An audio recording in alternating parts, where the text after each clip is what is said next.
Hello everyone, I'm Mr. Lewis. I'm here to talk to you today about the extended project. I know lots of you will know me already. I'm assistant head here at Newstead Wood. We're in quite an astonishing time at the moment in your learning. Things have changed a great deal. Things are very different from how you expected them. And in many ways, it's an opportunity for you. It's an opportunity for you to learn in a different way. And I want to tell you about one way that you can learn in a slightly different way, and that's through doing an extended project, or at least starting off an extended project here, right now, at the end of year 11 in 2020. We've offered the extended project at Newstead Wood for 11 years now. We were actually there right at the beginning when it started off as a qualification.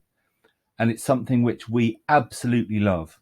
We think it's very much what we're about as a school. It's about independence. It's about scholarship. It's about research. It's about getting you ready for university. So even though you're just beginning to start off thinking about A-levels at this point and moving towards an A-level mindset, the extended project is actually going to carry you even further towards independence. So I just want to start by asking a few questions and thinking about what it means to be independent. Here we are in the middle of nowhere, isolation. We're on a path, we're on a road. However, look around you. There are all these amazing places, all these amazing ideas that you could explore further. And that's what the EPQ is all about. You're all curious people. By that I mean you're interested in the world, you're interested in ideas, you're interested in knowledge. And the EPQ is a chance for you to go even further in exploring the stuff that you've encountered, that you've come across out there in your reading, in your viewing, things maybe that you had a passing acquaintance with in a lesson or in a article or in a book. And you just thought, okay, that's something I would really, really love to explore further. Well, an EPQ gives you a chance to do that. It gives you a chance to actually take on something new and explore it in masses and masses of depth. So here you are, right now, you've got an opportunity to start looking at an EPQ topic. It's not something that's going to be on your syllabus, your specification, because for the EPQ, there isn't a syllabus or a specification. It's a chance for you to choose something completely new to you that you're interested in to explore further. So the first question I want you to ask yourself is, what do you care about? What are you interested in? What topics do you want to find out more about? It could be something you want to go further with at A-level or at university. Either way, it could be something completely unrelated to that. You could just have a passion for something else that you're interested in. Either way, an EPQ can be a chance for you to explore those things in masses of detail. Think about the different parts of your life. You've got your academic subjects, your A-level subjects. You've got perhaps also looming into the future, thinking about your career, thinking about something you might want to do with your life after school, after university is out of the way. Many people will do EPQs based on one of those things. So, for example, if you're studying history and there's a particular topic of history that you're really fascinated in, it's not on the A-level specification, but it's something that just you just love to find out about, you can explore it with an EPQ. If you really want to go into veterinary medicine and you want to spend some time working with animals and actually doing some research on animal behavior, an EPQ can be a way to explore that. If you want to go into to business and you want to try your hands at something entrepreneurial, you can run an entrepreneurship project as part of the EPQ. You might want to think about yourself. Okay, we've all got identities. We've all got lives. We've got things that we care about because they're about our family or our race or our culture or our religion, or those parts of ourselves that matter. It could be about a family story. What happened to you? Want to find out more about what happened to your great uncle during the Second World War, or something like that. It could be about the other stuff that you do, your hobbies, the things that you do when you're not working really hard at school. There've been lots of really good examples of people doing EPQs on just stuff that they just enjoy. Like we had a student a few years ago who really enjoyed making armor, and she made a chainmail suit for her EPQ. It was nothing to do with her A levels at all, but it was something that she just felt really passionate about. Maybe you're a passionate birdwatcher or a passionate walker, or you love making stuff, you love crochet, or you love gardening, or these kinds of hobbies, or you love computer games, or you love anything at all. You can explore it through an EPQ. The other thing you might want to look at is actually looking at the world around you, the world as it is now. We're in a very interesting time of history. There's lots of stuff that you could explore for an EPQ and do some original research, talk to people, measure something, experiment on something. What a fascinating time to be researching. And of course, an EPQ doesn't have to fit into any of these boxes. It could be a combination of lots of these things. So start off with that question. What do I care about? What am I interested in? What could I explore further? Once you've decided on a topic like that, you need to start thinking about questions. We all start asking questions when we're very young, like this chap on the screen. Children ask questions. They ask questions about the way the world works. And being someone who asks questions about things is really important as an A-level student, as a university student, as an academic thinker. You've got to keep on asking questions, asking interesting questions. It's an absolutely crucial part of being a thinker, being a researcher. The other thing to bear in mind as well is to think about what kind of questions to ask. And you might come up with all sorts of zany, random questions. They wouldn't necessarily be EPQ questions, because what we're looking for with an EPQ question is this. We're looking for a good question. What does that mean? It means a good question is something that's unanswered. There isn't an answer out there already. So, for example, if you asked, what's the boiling point of water? That's not a very good question, because it's really easy to find it out. Everyone knows it. It's not an interesting question, not a good question. A good question is also complex.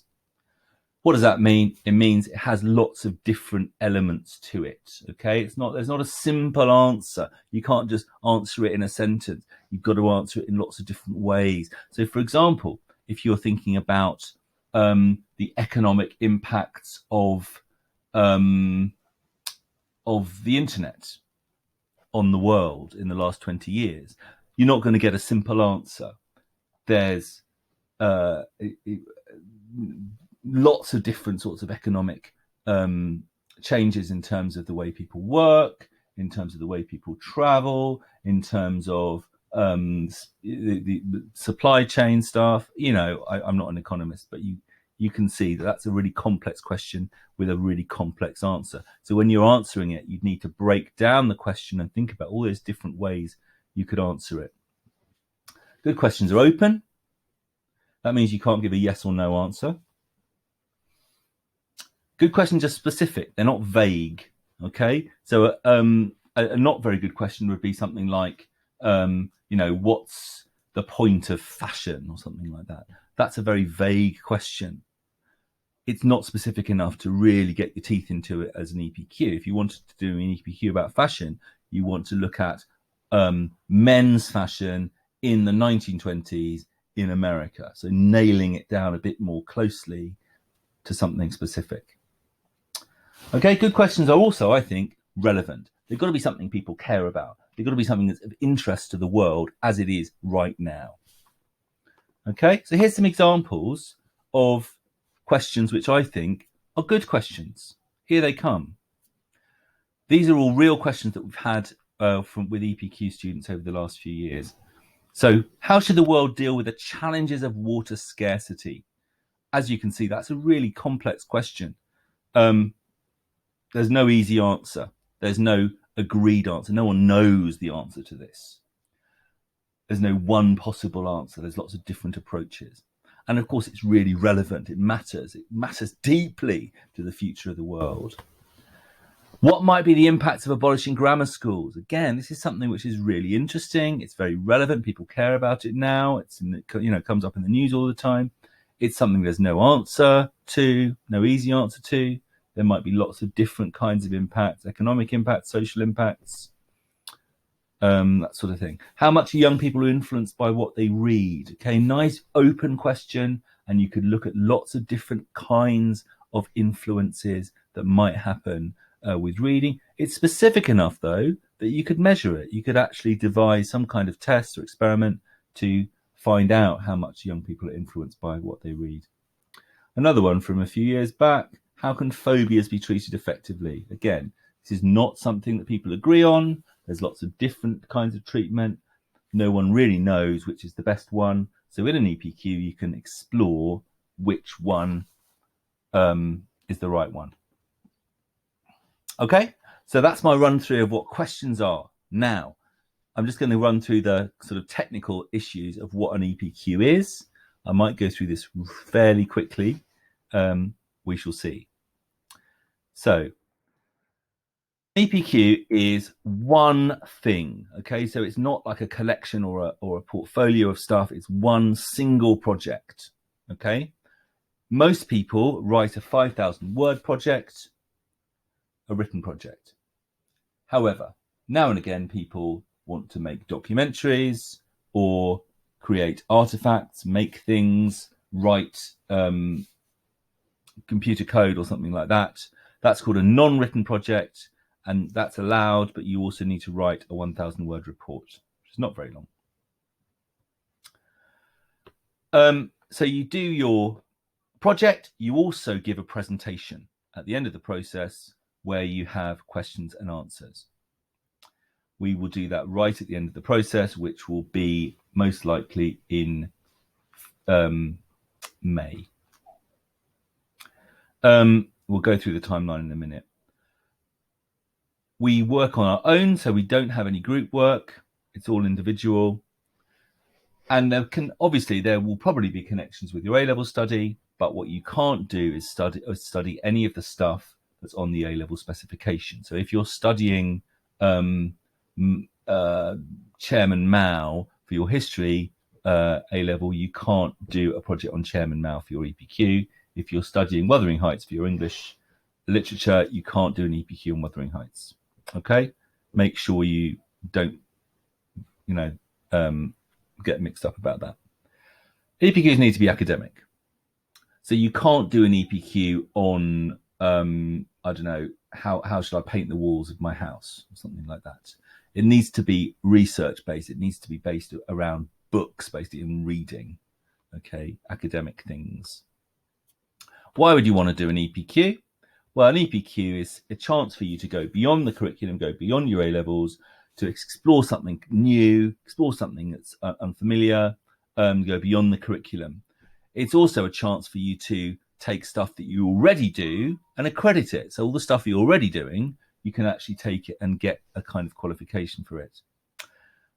It's also a great chance for you to develop your academic learning skills. Universities love the EPQ because it shows that you are a thinker and an academic researcher, and you're able to make decisions about your research and be independent, all that kind of great stuff that universities love. So they will love to see an EPQ on your UCAS form.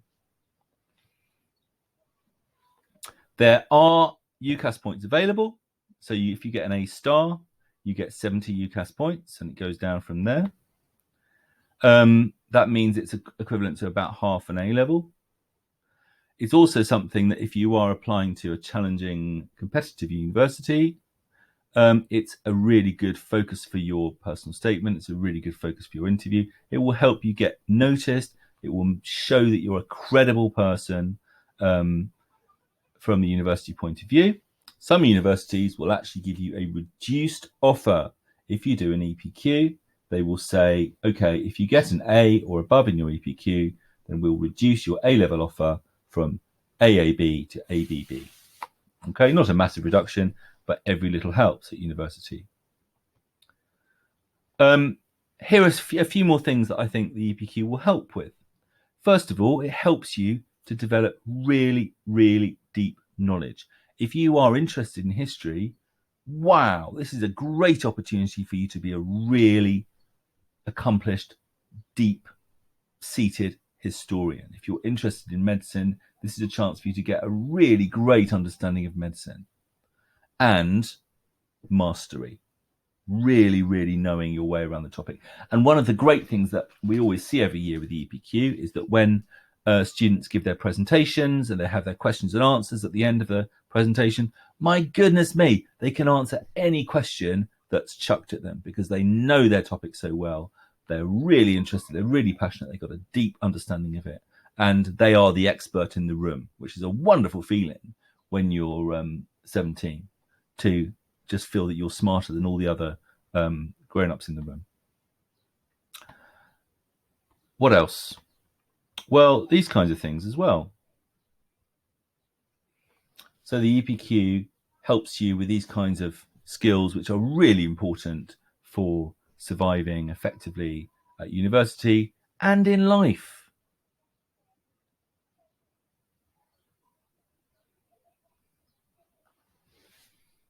I think that, you know, it's quite tough doing an EPQ. Not everyone manages it. People drop out.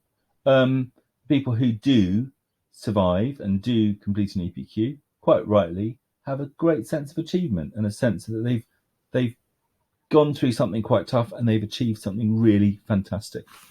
So giving you that confidence as a result.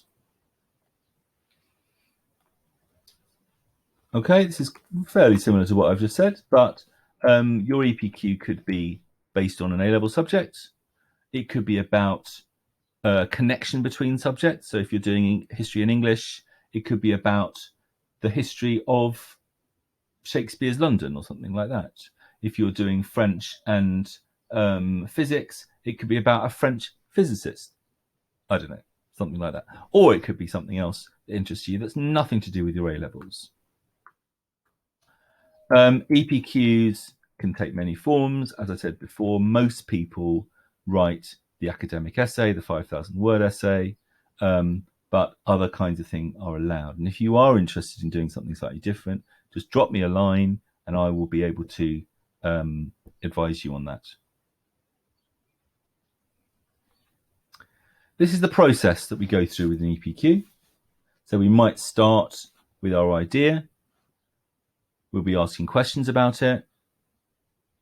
That helps determine, okay, what should we actually do? Now I've asked these questions. I'm actually going to talk to someone, read something, measure something, find something out, go somewhere. Then I analyze what I've done. I review it. I reflect on it. I think about it. I think about the next steps.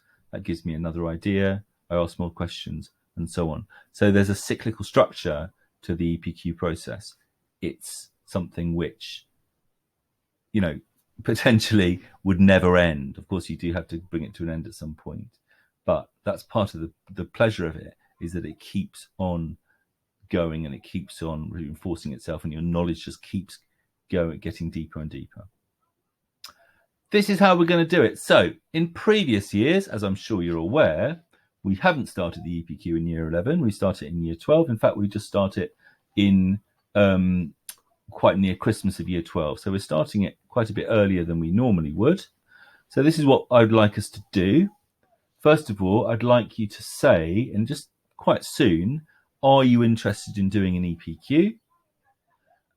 That is not a absolutely firm sign up, but it's a way for me to just see how many people from current year 11, about to be year 12s, are interested in doing EPQs. It makes me help it means I can start allocating supervisors, deciding who the supervisors will be. Then in September, I'll ask you to formally sign up, and I'll allocate you a supervisor, and we'll do initial research at that point. We'll keep on going with the question, with formulating your question. You'll be meeting regularly with me and as a group and doing initial research. Then in January, we hit this moment where we were actually needing to formally write a project proposal, which I will approve. And then over the spring term, we're researching, we're writing it up. Final project will be complete at the end of the year in June. Now, lots of you, I would expect, will finish earlier, and that's fine. However, I'd like us to have presentations at the end of the year in July. There will inevitably be some people who need a bit more time, and then we'll have an additional round of presentations in October. That will be that, and then everyone will get their results in January 2021. Historically, at Newstead, our results have been really, really good. Last year was our best year ever, and we're really, really happy with our record as a kind of high achieving school with EPQs. I'll just quickly run through these. These are just interesting recent titles that I think are really fascinating.